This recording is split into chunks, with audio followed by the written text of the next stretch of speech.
Wong kok ngene kok dibanding-bandingke, saing-saingke ya mesti enggak. Ini paling muridnya itu ya.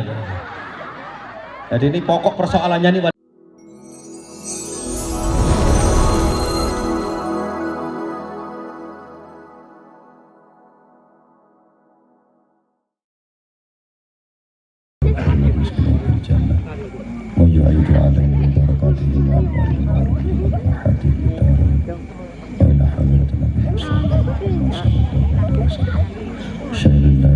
Fatihah.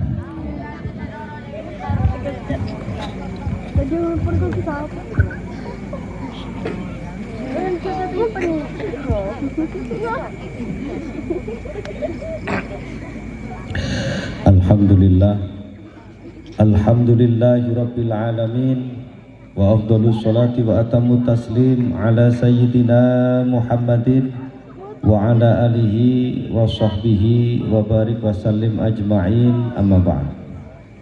Hadratal muhtaramin, para alim, para ulama, para habaib, wabil khusus Habib Abdurrahman Al-Qadri, pengasuh Pondok Pesantren Mambaul Hasan Lidakwah, seluruh pengurus yayasan, wali santri, serta pengurus-pengurus NU yang hadir pada malam hari ini, beserta seluruh banom yang ada, serta anak-anakku sekalian yang dimuliakan Allah Subhanahu wa ta'ala. Puji syukur kehadirat Allah ta'ala, malam hari ini saya ditakdirkan oleh Allah untuk kesekian kalinya bisa datang ke Pangkalan Bun, bertemu dengan kader-kader NU, bertemu dengan calon generasi penerus perjuangan akidah Ahlussunnah wal Jamaah, utamanya yang dididik di Ma'had Mambaul Hasan Lidakwah ini. Mudah-mudahan pertemuan ini tidak hanya berakhir sampai di sini saja, tapi kita juga nanti dipertemukan di akhirat bersama dengan para masyayikh di bawah bendera Islam bersama baginda Nabi besar Muhammad sallallahu alaihi wasallam. Shallu ala Nabi Muhammad. Shallu ala Nabi Muhammad. Baik, karena ini di backdrop saya di belakang judulnya ada kepahlawanan, saya mau menceritakan dua hal penting. Yang pertama adalah masalah santri, refleksi hari santri. Kemudian yang kedua mengenai meneladani kepahlawanan yang telah dicontohkan oleh para ulama-ulama salaf dan masyayikh kita semua. Namun sebelum itu, Bapak Ibu sekalian, perkenankan saya memberi gambaran situasi yang sedang kita hadapi, bahwa anak-anak kita ini menghadapi tantangan yang jauh lebih berat dibandingkan dengan kita. Kita dulu kalau dilarang orang tua nonton bioskop, nonton film, itu pertama satu karena taat, dua karena takut, tiga karena tidak punya uang. Jadi kita nggak nonton itu karena takut orang tua, karena taat orang tua, dan yang ketiga karena tidak punya uang. Lah zaman sekarang melarang anak nonton bioskop itu sudah tidak mungkin, ibu-ibu sekalian. Karena apa? Karena Netflix 24 jam. Selama kuotanya itu penuh, dia tinggal buka file Netflix, maka film apapun dia bisa lihat. Selanjutnya zaman saya masih kecil, sepulang sekolah, kalau saya diajak main sama anak-anak, sama teman saya, go, ayo go main, gitu. Itu sebelum saya keluar, ibu saya yang keluar. Ibu saya pasti akan marahi teman-teman saya itu. Kamu jangan ngajak Teguh main, Teguh waktunya tidur, nanti ngaji, malamnya belajar, besok sekolah lagi. Itu dulu, Bu. Kalau sekarang anaknya nggak pakai teriak-teriak, dia langsung WA, ayo kita main bola gitu. Kemudian dijawab sama anaknya, sebentar, ibu masih belum tidur. Ibu masih belum tidur. 15 menit kemudian ditanya lagi, bagaimana kabar ibumu? Sudah ada perkembangan atau tidak? Ibu masih belum tidur juga. Nah, kemudian melihat konten-konten yang belum waktunya. Saya tadi cerita sama Habib apa yang saya alami di Surabaya. Jadi ada 6 orang anak yang bermasalah, paling gede umur 18 tahun, paling kecil umur 15 tahun. Saya tanya, pertanyaannya begini, apakah kalian ini sudah pernah berzina, sudah pernah berhubungan seksual dengan perempuan? Jawabannya sudah. Sejak kapan kalian berhubungan seksual dengan lawan jenis Anda? Jawabannya adalah sejak SD. Mendengar itu saya kaget sekali itu.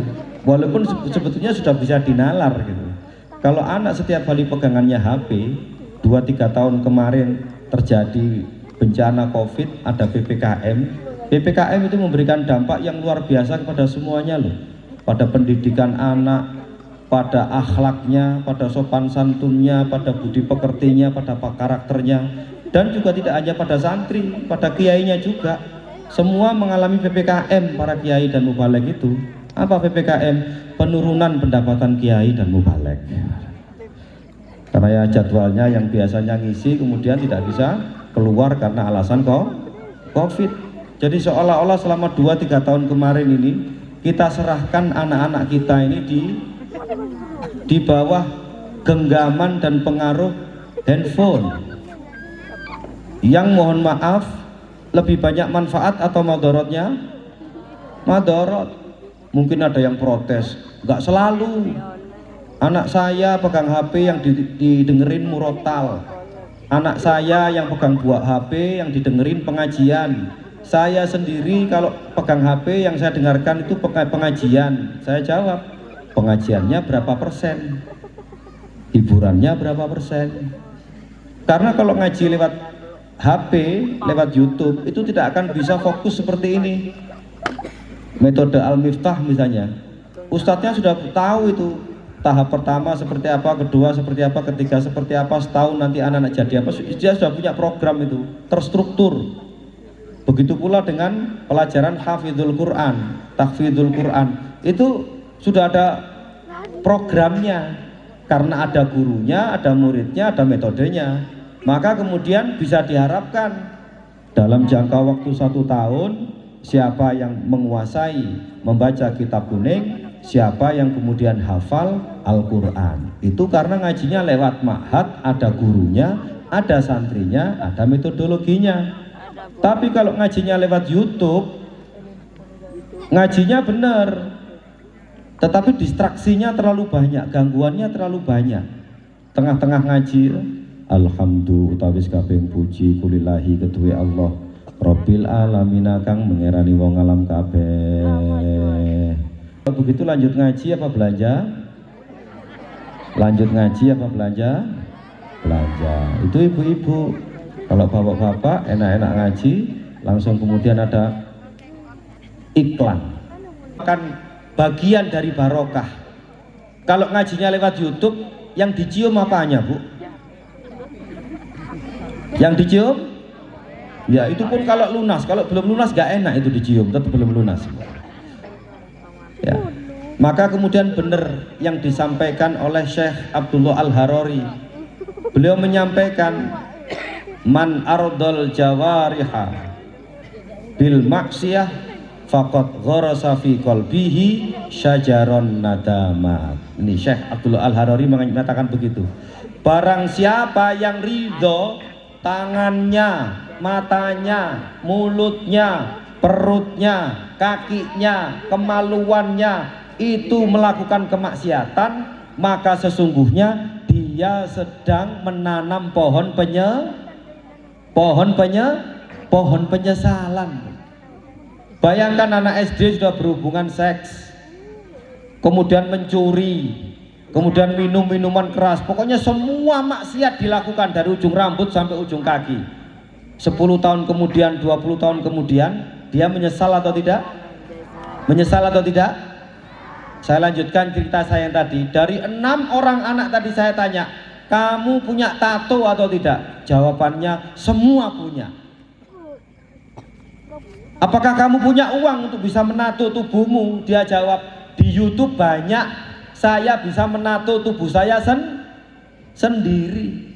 Kalau adik-adik ini yang ganteng-ganteng ini, tubuhnya ditato, ya, pipinya dikasih I love terus you begitu. Kira-kira 10 tahun kemudian menyesal atau tidak? Menyesal. Satunya pakai I love you, satunya pakai welcome. Iku rai tak keset kan begitu. Menyesal atau tidak nantinya? Mbak-mbaknya ini yang cantik-cantik ini, kan ada itu. Orang cantik alisnya dihabisin. Digambar. Gambarnya gambar pemandangan gitu. Setelah gambarnya kurang puas, sulam pita, sulam alis. Jadi sudah benar-benar ada alisnya, diilangin, terus disulam lagi, diilangin lagi, disulam lagi. Itu kira-kira menghabiskan duit suami nggak kira-kira? Menghabiskan duit suami nggak kira-kira? Habis Pak. Sudah suaminya nggak bekerja, uangnya habis untuk sulam alis ya kan?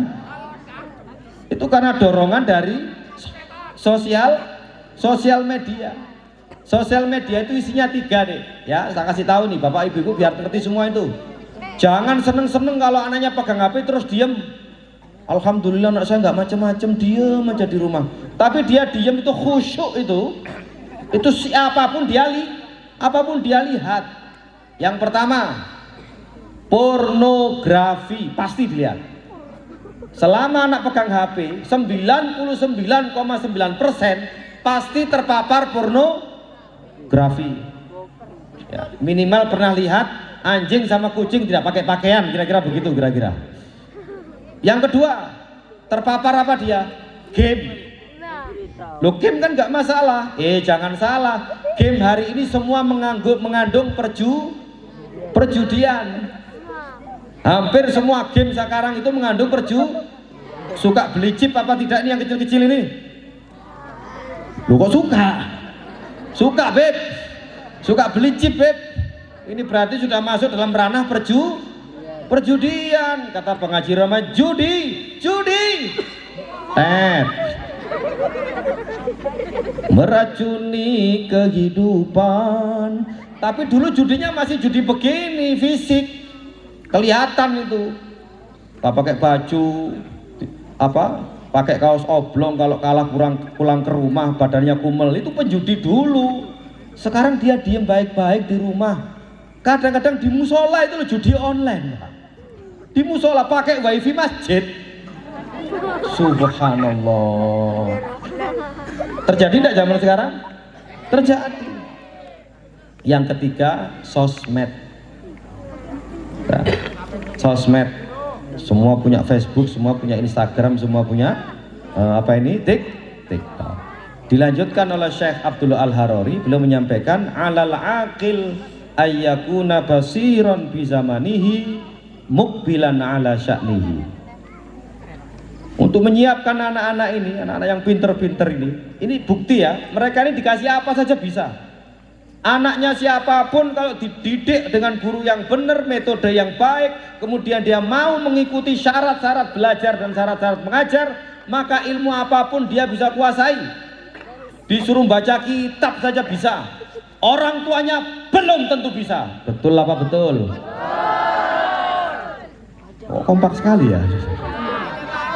Loh, kira-kira kalau anaknya diajari begitu bisa baca kitab yang orang tuanya tidak bisa. Anak-anaknya diajari menghafalkan Al-Quran yang orang tuanya tidak bisa. Bayar 500 itu loh. Mahal atau murah? Yang bilang mahal suruh ngajar sendiri. 500.000 itu ada makannya, ada laundrynya. Kemudian saya tidak yakin itu 10% atau 20% untuk ustadznya, saya tidak yakin itu. 500.000 itu kembali untuk santrinya sendiri. Insya Allah. Pernah mengucapkan terima kasih sama ustadznya? Caranya bagaimana? Terima kasih, pret. Ya kalau ketemu disalami, itu loh. Terima kasih Ustadz, seret. Itu ninggal 50.000, 100, gitu loh. Kasihan itu. Masa Ustadznya bagian nanya saja itu kan. 500.000 bisa baca kitab, 500.000 bisa hafal Quran. Insya Allah. Kalau tidak melalui pendidikan yang tepat, anak-anak ini hanya menjadi korban keadaan, hanya menjadi aktivis TikTok. Hah? Kemana-mana 10 gelombang kanan, 10 gelombang kiri. Oke? Hidupnya tidak terarah. Hidupnya tidak terarah. Coba kalau dia menjadi santri, karakternya terbentuk, minimal sabar, pantang menyerah, kerja keras, siap berkompetisi dengan yang lain. Kan begitu. Tadi lihat itu. Kamar yang paling baik itu artinya kan dikompetisikan supaya yang lain-lain itu ikut menjaga kebersihan. Itu kalau mondok. Kalau enggak mondok dimotivasi enggak bisa, Kiai. Pengen buktinya? Misalnya tadi Habib bilang begini, ayo santri-santriku sekalian, ini kamar Abu Bakar tadi ya. Kamar Abu Bakar ini kamar yang baik, maka seluruh kamar yang lain harus meniru kamarnya Abu Bakar. Kalau anak enggak mondok, anak enggak bisa dimotivasi. Dia akan bilang begini, wong kok ngene kok dibanding-bandingke, saing-saingke, ya mesti enggak. Ini wali muridnya itu ya. Jadi ini pokok persoalannya nih wali muridnya ini aja nih. Lu wong dimotivasi kok dibanding-banding? Ya memang harus dibandingkan. Ini yang muda-muda nih, ada pengurus NU yang muda-muda nih. Ada yang belum menikah? Yeah. Kalau kalian tuh pingin istri yang cantik, hafal Quran, kaya, harus siap punya saingan, paham? Harus siap punya saingan. Lah kalau kepingin istri cantik, kaya, alim, hafal Al-Quran, kemudian nggak mau bersaing, siapa lu? Lu siapa? Hah? Harus siap bersaing. Kalau kepingin istri cantik nggak bersaing, gampang. Wajar dong orang tua kemudian memilihkan, misalnya nih ibu punya anak cakep, pinter, alim, hafal Quran. Ternyata dia sudah punya calon, entah kenalan lewat WA, nggak bisa dihindari sekarang. Entah kenal lewat FB, entah kenal lewat Instagram, kan nggak bisa dihindari tuh. Orang tua itu hanya bisa memberikan alternatif, nak. Pilihan orang tua, nak, nih karena kamu hafidhah, maka ibu carikan yang hafidh. Karena kamu cantik, ibu carikan yang cakep. Karena kamu perempuan, ibu carikan yang laki-laki, kan begitu. Karena kamu gadis, ibu carikan yang, pertanyaan saya, boleh nggak ibu melakukan seperti itu? Boleh, wajib malahan. Terus yang perempuan WA sama calonnya, wahai kakandaku, orang tua tidak merestui cinta kita. Aku akan dijodohkan dengan anak yang hafal Al-Quran. Aku akan dijodohkan dengan anak pengusaha kaya. Aku akan dijodohkan dengan anak yang tampannya luar biasa.